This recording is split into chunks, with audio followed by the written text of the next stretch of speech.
नमस्कार साथियों। आज हम एग्जाम में जो क्वेश्चन आए हुए हैं उन क्वेश्चनों को हम आज सोल्व करके देखेंगे। चलिए,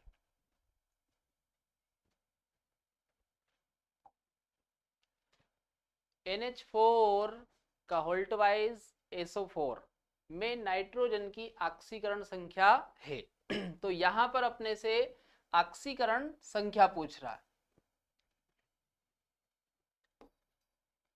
तो पहले हम इसको लिख लेते हैं, NH4 का Holt wise SO4।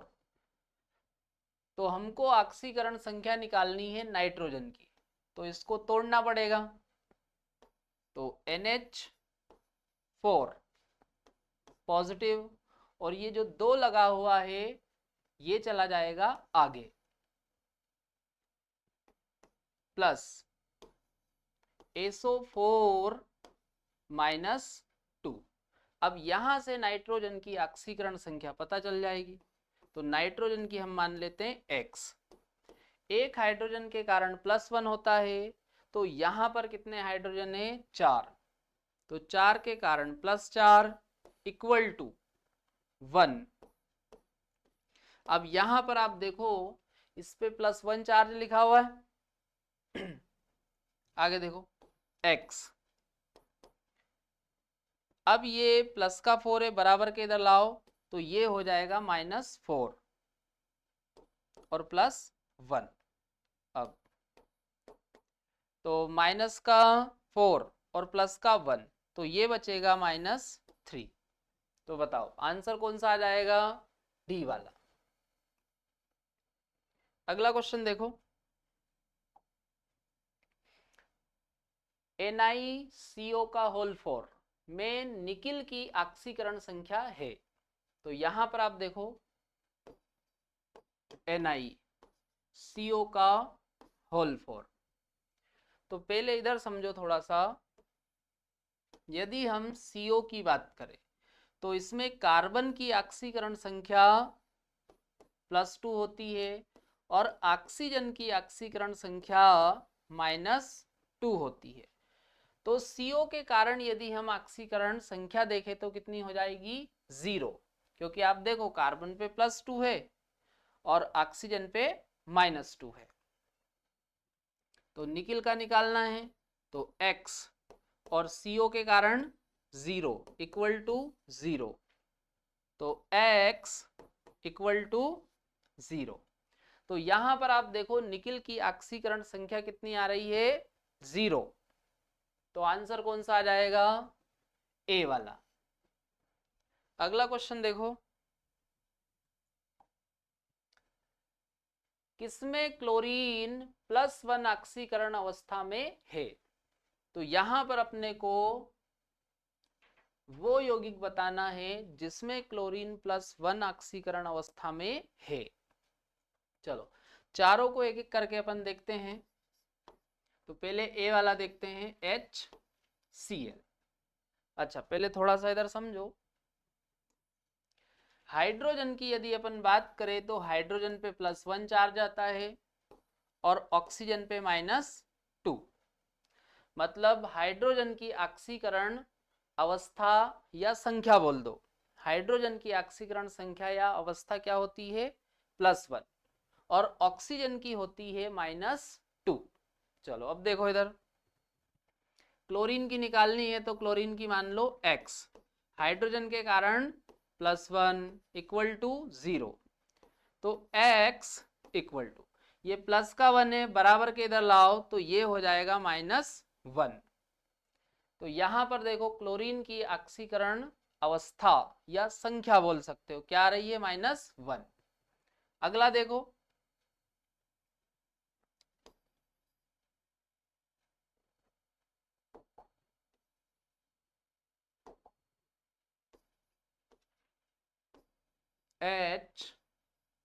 HClO4।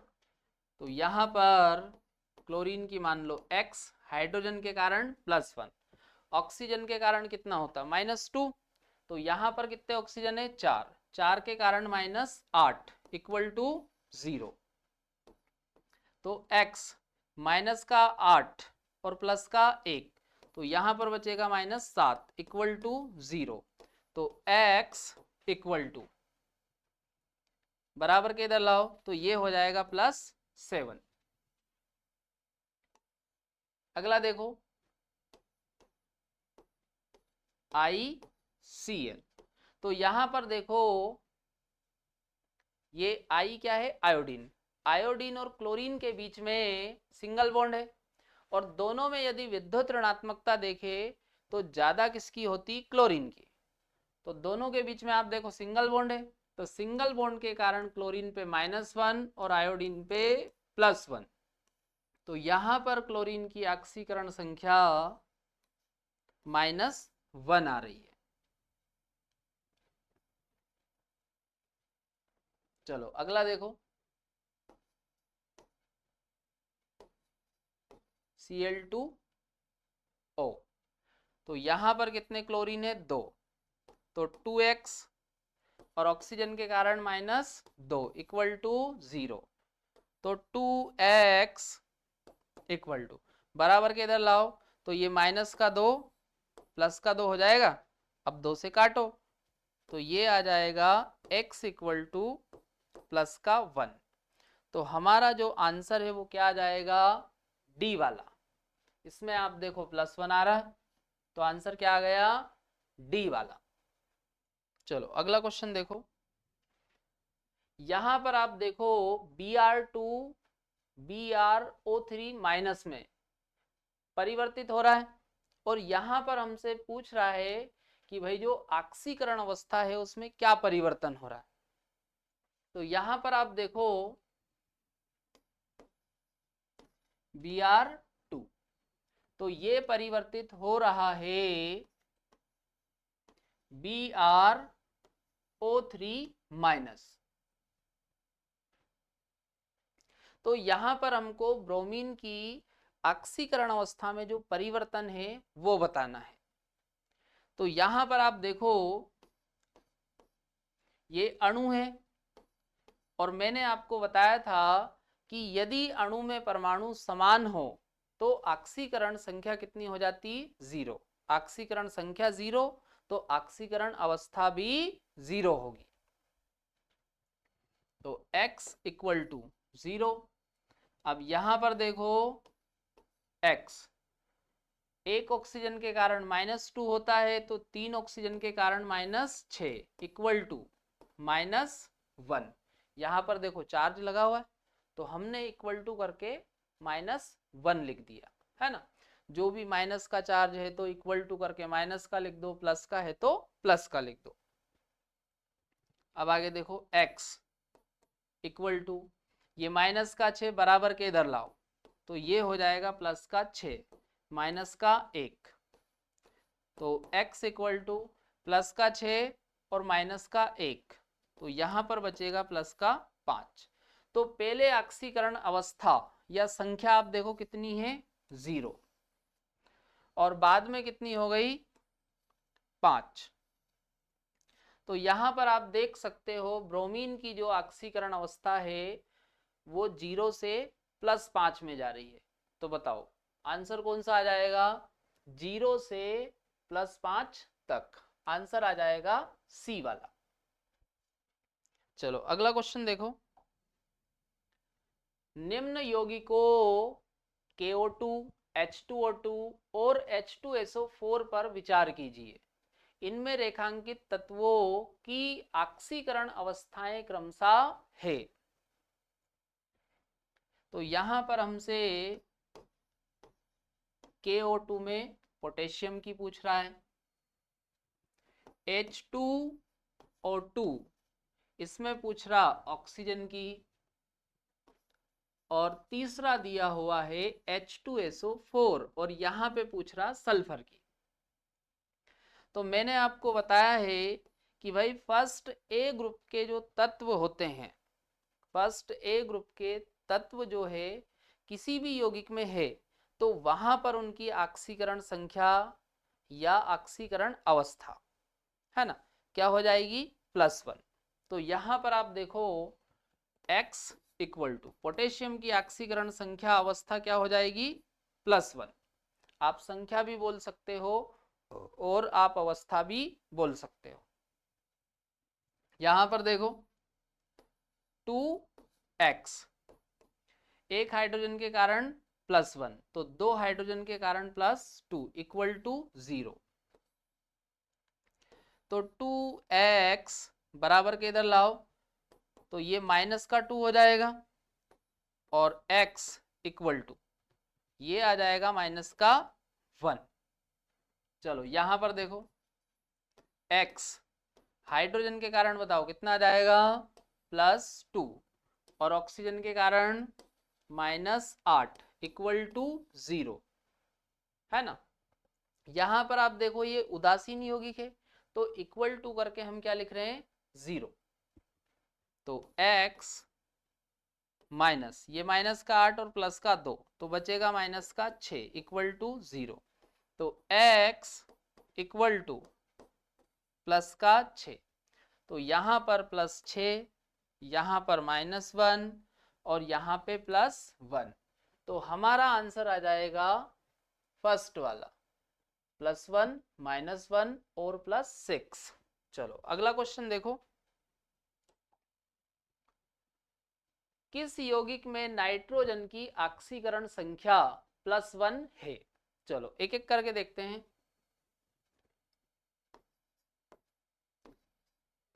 NO, तो नाइट्रोजन की x मान लो और ऑक्सीजन के कारण होता -2 इक्वल टू 0। तो x इक्वल टू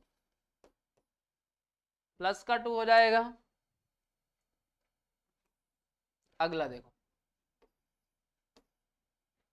N2O, तो यहां पर आप देखो कितने नाइट्रोजन है 2, तो 2 नाइट्रोजन के कारण हम 2x मानेंगे और सिंगल ऑक्सीजन है तो ऑक्सीजन के कारण -2 इक्वल टू 0। तो 2x इक्वल टू बराबर के इधर लाओ ये, तो ये हो जाएगा +2 और 2 से कटेगा तो ये हो जाएगा x इक्वल टू +1। चलो अगला देखो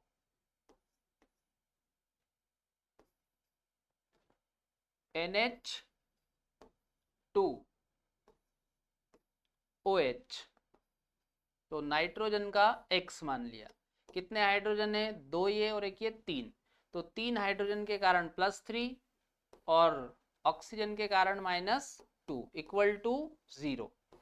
तो x इक्वल टू +3 और -2, तो +1 बचेगा इक्वल टू 0। तो x इक्वल टू बराबर के इधर लाओ तो ये हो जाएगा -1। अगला देखो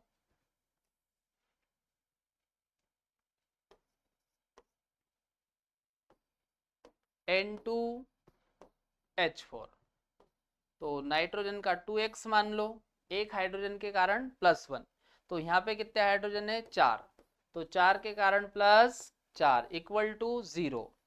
तो 2x इक्वल टू बराबर के इधर लाओ तो ये +4 इधर आके -4, तो x इक्वल टू 2 से काटो तो ये बचेगा -2।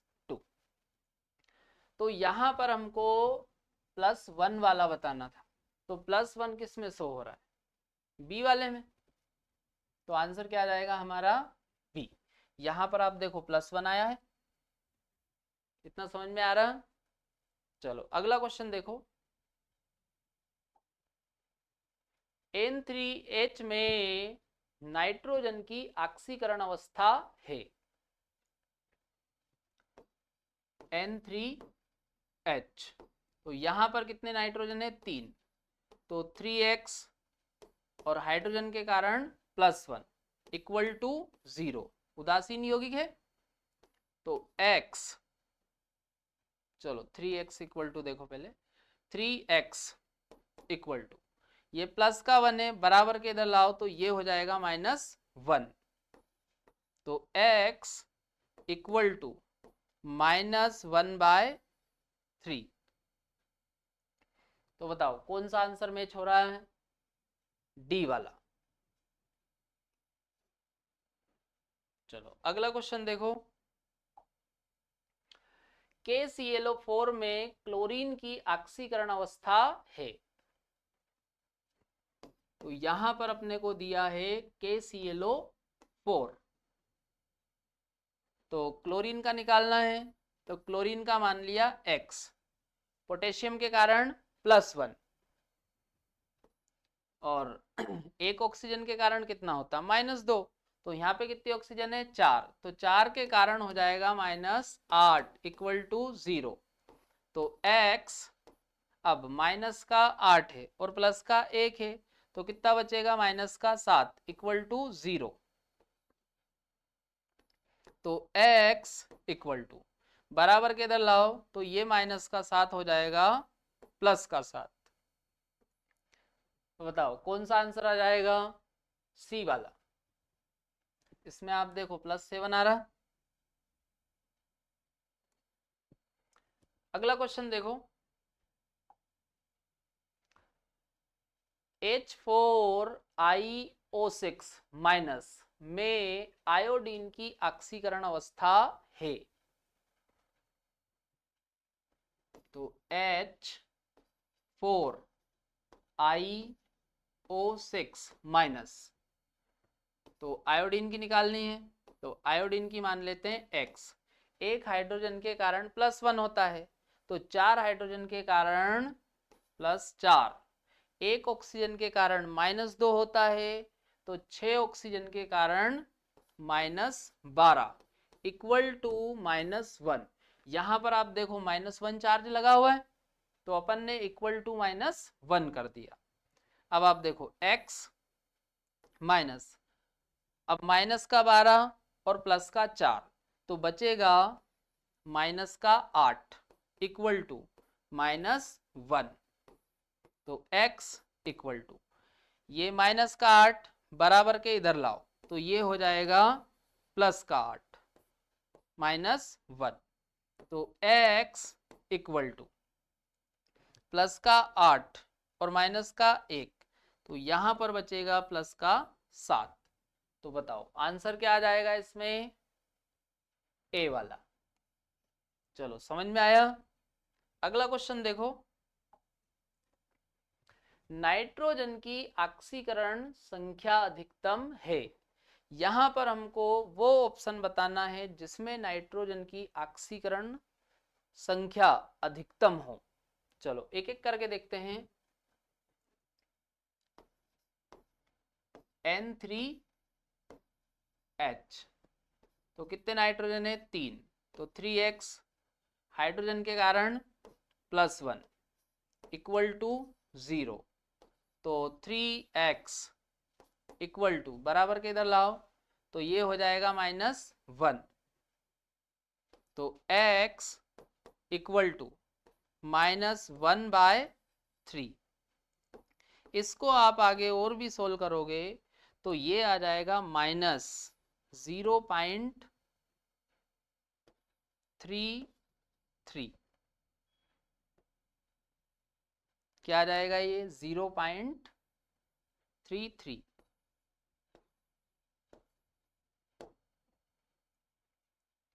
चलो अगला देखो।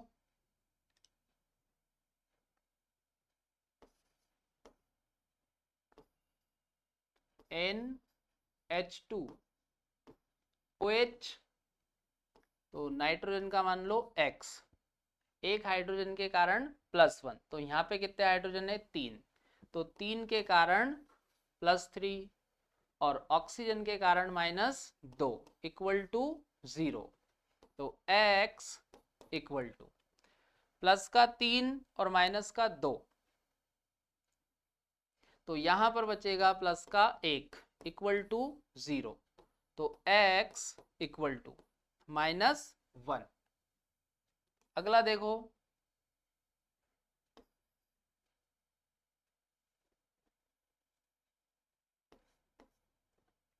अगला है N2H4। कितने नाइट्रोजन है? 2, तो 2x और हाइड्रोजन के कारण +4 इक्वल टू 0, तो 2x इक्वल टू, ये प्लस का 4 बराबर के इधर लाओ तो ये हो जाएगा -4। अब इसको 2 से काटो तो ये x इक्वल टू -2 आ जाएगा। अगला देखो, N3H सॉरी NH3, तो x और एक हाइड्रोजन के कारण +1, तो 3 हाइड्रोजन के कारण इक्वल टू 0, तो x इक्वल टू बराबर के इधर लाओ तो ये -3 हो जाएगा। अब यहाँ पर आप देखो -3 आ रहा, यहाँ पर -2, यहाँ पर -1 और यहाँ पर -0.33। तो एक बात ध्यान रखना, नेगेटिव मान जितना छोटा होता है वो उतना ही ज्यादा होगा। तो यहां पर आप देखो सबसे कम नेगेटिव में कौन है? 0.33, ये सबसे कम है, मतलब ये वाला सबसे ज्यादा है ना? तो कौन सा आंसर आ जाएगा? ए वाला। चलो अगला क्वेश्चन देखो, XeO3 तथा XeF6 में जिनोन की ऑक्सीकरण संख्या है। तो यहां पर दिया हुआ है XeO3 और एक दिया हुआ है XeF6।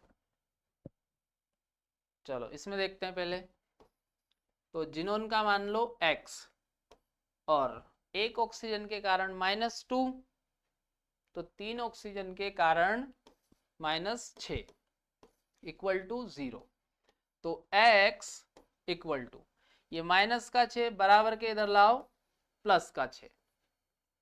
चलो यहां पर देखो, जिनोन का मान लिया x, अब एक फ्लोरीन के कारण होता -1, तो यहां पर कितने फ्लोरीन है? 6, तो 6 फ्लोरीन के कारण -6 इक्वल टू 0, तो x इक्वल टू +6, मतलब यहां पर भी +6 आ रहा है और यहां पर भी +6, तो बताओ आंसर कौन सा आ जाएगा? बी वाला। चलो ये समझ में आया। अगला क्वेश्चन देखो, SO4 -2 में सल्फर की ऑक्सीकरण संख्या है। तो यहां पर आप देखो हमको दिया हुआ SO4 -2। चलो अब इसमें देखो, सल्फर का हम मान लेते हैं x, एक ऑक्सीजन के कारण -2, तो 4 ऑक्सीजन के कारण -8 इक्वल टू -2।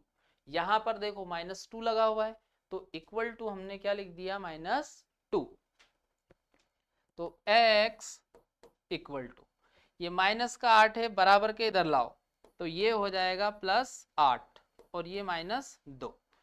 आगे देखो x इक्वल टू -8 सॉरी +8 और -2, तो कितना बचेगा? +6। तो यहां पर आप देखो ऑक्सीकरण संख्या सल्फर की क्या आ रही है? +6, तो कौन सा आंसर आ जाएगा?